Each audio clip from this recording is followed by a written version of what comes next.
A meia-noite é um dos horários mais simbólicos que existem. É nela que estão os períodos de mais silêncio e escuridão.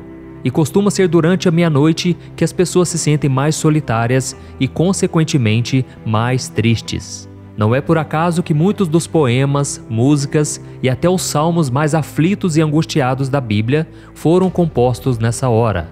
Mas a meia-noite não é apenas um período de tristeza e solidão. Esse é um horário em que a vida passa por mudanças, por renovação. Ela é a hora mais escura de todas, mas também é aquela onde o dia termina para que o outro se inicie. E foi exatamente à meia-noite que homens e mulheres de Deus experimentaram mais da presença e do poder do Senhor em suas vidas. Por isso, no vídeo de hoje, eu vou te mostrar que meia-noite não é apenas um horário comum, ele está cheio de significados e mistérios espirituais que podem elevar o nível da sua oração e te revelar chaves que vão abrir as portas do céu e liberar bênçãos sobre a sua vida. E para te provar isso, eu vou te mostrar alguns exemplos de homens e mulheres da Bíblia que estavam passando por terríveis provações e receberam milagres do Senhor. Você vai se surpreender com o que Deus poderá fazer na sua vida quando você começar a orar neste horário. Amém? E no final, eu vou te dar algumas dicas para que a sua oração se torne ainda mais eficaz. Mas antes de começar, eu quero pedir que você se inscreva no meu canal. É só você clicar nesse botão embaixo do vídeo, inscrever-se, e do lado ative o sininho da notificação para você receber diretamente no seu celular os próximos vídeos que eu colocar, ok? Então vamos começar. No livro de 1 Tessalonicenses capítulo 5, o apóstolo Paulo nos convida a orar sem cessar, nos mostrando que cada momento do dia e da noite oferece uma oportunidade para nos conectarmos com o Senhor. E o horário da meia-noite é um período muito importante nesse sentido, porque, como eu disse no início do vídeo, é um tempo de escuridão profunda, mas também de recomeço. E o rei Davi sabia muito bem disso, tanto é que no Salmo 119 ele disse assim: "Embora as cordas dos ímpios queiram prender-me, eu não me esqueço da tua lei. À meia-noite me levanto para dar-te graças pelas tuas justas ordenanças." Então, o primeiro servo de Deus que orava à meia-noite é exatamente Davi. Como você já deve saber, ele enfrentou inúmeras dificuldades e lutas desde que ele foi ungido rei de Israel. Ele também foi perseguido, traído e jurado de morte várias vezes por reis de outras nações e até por pessoas próximas, como o rei Saul e o seu próprio filho Absalão. Mas mesmo diante de tantas adversidades, Davi nunca deixou de buscar a Deus e orar por proteção e misericórdia. As suas orações eram um misto de louvor, súplica e meditação na palavra. E o horário que Davi mais costumava orar era exatamente à meia-noite, porque era um momento de silêncio e de reflexão, ou seja, de conseguir olhar para dentro de si e falar com o Senhor abertamente. E foi esse relacionamento tão íntimo e verdadeiro que o rei ficou conhecido como o homem segundo o coração de Deus. E como resposta, Davi experimentou a graça, o poder e a bondade do Senhor. Então, se você está passando por momentos de dificuldades, sendo perseguido ou injustiçado por alguém que não gosta de você, ou até mesmo por pessoas próximas, faça como Davi e comece a orar à meia-noite. Pode até ser que o inimigo continue levantando pessoas contra a sua vida, mas em todos os momentos o Senhor vai te proteger. Amém?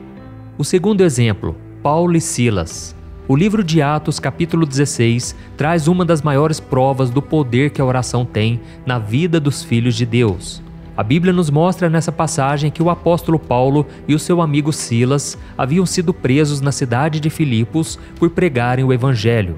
E mesmo diante daquele momento tão difícil na prisão, eles não se esqueceram de Deus. A Bíblia conta que à meia-noite eles oraram e começaram a cantar louvores ao Senhor, fazendo com que toda a cadeia ouvisse os seus clamores. E enquanto eles estavam ali buscando ao Senhor, um terremoto milagroso abriu as portas da prisão e soltou as suas correntes, libertando eles daquele lugar. E não foi só isso. O carcereiro ficou desesperado com aquilo e perguntou a Paulo o que ele deveria fazer para entregar a sua vida a Cristo. Então, ele e toda a sua casa se converteram. E ao final, os próprios homens que mandaram prender Paulo e Silas lhe deram a liberdade e pediram desculpas pelo que haviam feito. E da mesma forma, pode ser que você esteja vivendo em uma prisão emocional ou espiritual hoje. Pode ser que você esteja acorrentado na depressão, no vício, na falta de esperança e não tenha forças para mais nada. Mas hoje o Senhor manda te dizer que Ele entra com providência. Ele está contigo, assim como Ele fez com Paulo e Silas. E para isso, tudo o que você tem que fazer é não ficar focando nas circunstâncias, é não ficar pessimista, se lamentando, mas enxergando a sua vida com os olhos da fé.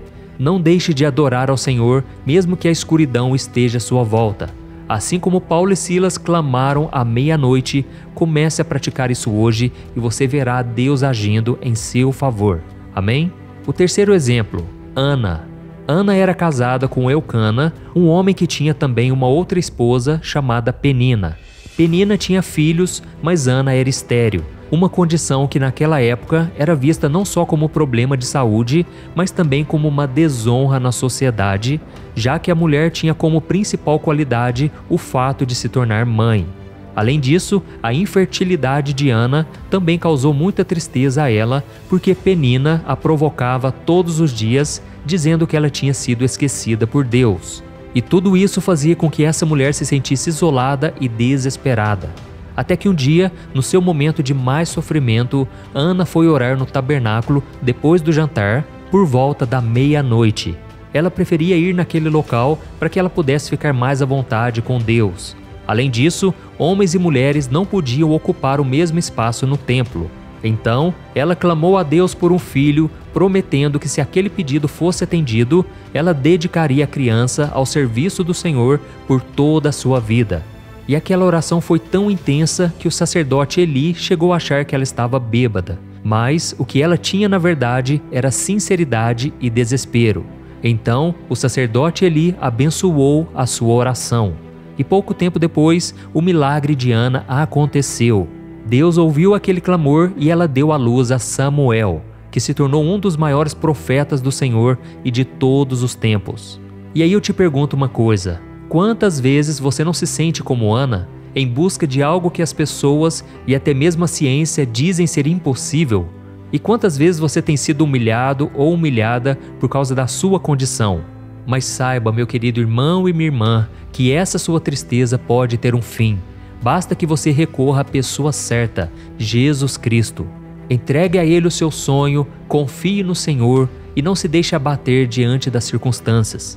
Por mais impossível que possa parecer, se você crer e isso estiver de acordo com os planos do Senhor, não haverá diagnóstico, pessoas ou ciência que impeça a vontade de Deus de ser cumprida em sua vida. Amém? O quarto exemplo, Jesus. Se você ler a Bíblia toda, de Gênesis a Apocalipse, não vai encontrar uma pessoa sequer que tenha orado mais do que Jesus. Isso porque ele sabia o quanto era importante estar na presença do Pai e quanto o ser humano necessita da intimidade com Ele. E se nós formos aos 4 evangelhos do Novo Testamento, veremos que em muitas situações Cristo orava à noite. Isso porque era o momento em que as pessoas que o seguiam, em busca de milagres e ensinamentos, estavam dormindo. E ele poderia, enfim, ter um momento a sós com o Criador. E de todas as orações registradas na Bíblia, a oração do Getsêmani foi, com certeza, a mais marcante da vida de Jesus, porque ele estava perto de ser preso e crucificado. Então, ele se retirou da presença dos discípulos e foi àquele lugar orar, provavelmente por volta da meia-noite, por causa dos fatos que aconteceram antes e depois, como por exemplo a ceia, a prisão e a negação de Pedro. E em Mateus capítulo 26, nós vemos que a aflição de Jesus naquele momento era tão grande que ele orou de forma tão intensa que o seu corpo transpirava sangue. Jesus era Deus, naquela ocasião também era homem, e por isso ele teve medo do que ele sabia que iria acontecer. E diante daquele sofrimento tão terrível, ele chegou a pedir ao Pai que, se possível, livrasse daquela morte tão terrível, mas de qualquer forma fosse feita a vontade do Senhor e não a dele. E naquele momento, um anjo surgiu e fortaleceu Jesus, que conseguiu continuar com os planos de Deus para vencer a morte e o pecado. E eu fico imaginando a angústia que Jesus sentiu ao perceber que o momento em que as profecias sobre a sua morte estavam se cumprindo. E como ser humano que ele era naquele momento, ele desejou se livrar daquilo. Mas apesar do medo, Cristo seguiu em frente e se entregou à vontade do Pai. E por causa dessa renúncia, ele recebeu a ajuda do céu. Da mesma forma, muitas vezes também Deus não vai atender a sua oração. E isso não é porque Ele é mau, mas sim porque Ele tem um plano muito melhor e maior para a sua vida.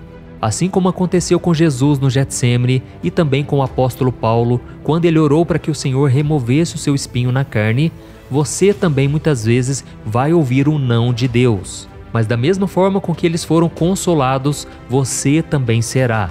Então, quando você for orar, fale com Deus e renuncie todas as suas vontades, declarando que a sua vida está nas mãos dele, e eu tenho certeza que por mais que você enfrente espinhos e cruzes pelo caminho, a presença poderosa do Senhor vai conduzir você a lugares muito maiores do que você jamais poderia imaginar. Amém? O quinto e último exemplo, Jacó. Jacó era filho de Isaque, neto de Abraão e irmão gêmeo de Esaú.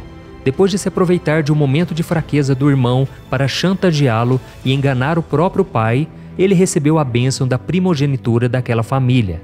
Depois daquilo, ele teve que fugir e construir a sua família. Mas o fardo de ser um mentiroso e enganador o perseguia. Até que um dia, muito tempo depois, Jacó orou pedindo a Deus para que o seu irmão tivesse misericórdia e o perdoasse pelo seu erro. Então, por volta da meia-noite, um ser divino, que alguns acreditam ser um anjo, outros dizem ser Jesus ou até mesmo o próprio Deus, surge diante dele e começa a lutar com Jacó. A batalha vai até o dia amanhecer, depois que Jacó já havia sido ferido em sua coxa. Então, o anjo de Deus abençoa aquele homem e muda o seu nome para Israel. E mais do que seu antigo nome, Jacó deixa para trás um passado cheio de mentiras, engano e traição e recebe a oportunidade de escrever uma nova história, passando por um processo de transformação espiritual, de caráter e de fortalecimento da fé. Ele deu o seu nome aos descendentes de Abraão e à nação do seu povo, e os seus filhos se tornaram líderes das 12 tribos de Israel. Esse encontro com Deus por volta da meia-noite, que surgiu após uma oração sincera e arrependida, mudou os rumos da vida de Jacó. E você também pode ter a vida transformada pelo Senhor se você orar a Ele se arrependendo dos seus erros do passado e se colocando à disposição para que Deus escreva uma nova história na sua vida. Você também terá uma nova identidade, a de filho de Deus e herdeiro juntamente com Jesus Cristo. Aleluia! E diferente daquele homem, você não precisa lutar com ninguém, porque a batalha contra o pecado já foi vencida por Cristo lá na cruz. O perdão já está disponível para você, basta que você o aceite de todo o seu coração. E como fruto dessa transformação, não somente a sua vida e a sua casa serão abençoadas, mas também os seus filhos e os filhos de seus filhos por muitas gerações. Amém? E antes o que elas tinham não foi suficiente para aguardar a chegada do noivo. Acontece que enquanto elas estavam fora, exatamente à meia-noite, o noivo chegou e levou as 5 virgens sensatas que haviam se preparado e levado o óleo suficiente para suas lâmpadas. Irmãos, isso significa que quando Jesus voltar para buscar o seu povo, a terra estará passando pelo momento mais sombrio e escuro, ou seja, o momento da grande tribulação. E apenas aqueles que estiverem preparados irão com o noivo para a eternidade. Então, não deixe que o óleo da fé que alimenta a luz do seu espírito acabe antes da hora.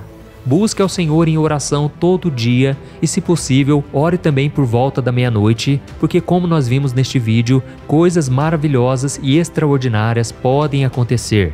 Esse horário nos ajuda muito na oração, porque é o momento em que as distrações acabam e assim nós podemos nos entregar de coração para termos um encontro com Deus. Para isso, é muito importante que você siga essas dicas que eu vou te dar agora. Primeiro, encontre um lugar tranquilo onde você possa estar a sós com o Senhor. Se você dorme sozinho no seu quarto, ótimo. Feche a porta para ficar ainda mais à vontade. Agora, se você é casado, vocês podem orar juntos, ou então você pode ir para um outro cômodo mais tranquilo. O importante é que nada e ninguém influencie esse momento com Deus. Amém? E outra coisa importante a se fazer é manter focado na presença de Deus, independente do tempo em que a resposta dele virá. Pode ser que ele fale ao seu coração logo na primeira noite, ou então pode ser que leve algumas semanas ou meses. O que realmente importa é estar lá, aos pés do Senhor, para quando o tempo da resposta chegar. Amém? Eu sou o pastor Antônio Júnior. Se você gostou dessa mensagem, compartilhe com seus amigos, familiares e se inscreva no meu canal. Eu te espero no próximo vídeo. Que Deus te abençoe poderosamente. Um grande abraço.